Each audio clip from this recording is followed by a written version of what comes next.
দুটো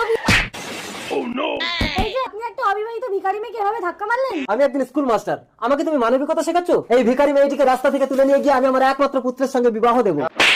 বাবার জন্য তোর মতো একটা ভিখারি মেয়েকে বিয়ে করতে হলো, টাকা যে মদ খাবো। প্রতারক, তুই আমার মতো একটা শিক্ষকের ছেলে হয়ে মদ খাওয়ার জন্য বৌমার গায়ে হাত তুলছিস? তাহলে তুমি মদ খাবার টাকা দাও বাবা। লজ্জা করে না বাবার কাছে মদ খাওয়ার টাকা চাইছিস? ছি! বাবা লজ্জা, টাকার জন্য কত মেয়েরা সোনাগাছিতে গিয়ে কাজ করছে। এই তুমি চলো সোনাগাছিতে কাজ করে আমাকে মদ খাবার টাকা এনে দেবে। না আমি যাবো না। আরে রতন মাস্টার, আজ হঠাৎ আমাদের সোনাগাছিতে? একটা পুরুষ মানুষের স্ত্রী মারা গেলে বিরহটা আপনি তো জানেন। আজই একটা কোচি মেয়ে ঢুকেছে, রেটটা কিন্তু একটু বেশিই লাগবে। আরে আরে আরে কি হলো, সোনাগাছিতে কাজ করতে এসে এত লজ্জা পেলে হবে? দেখি বৌমা বাবা বাবা বাবা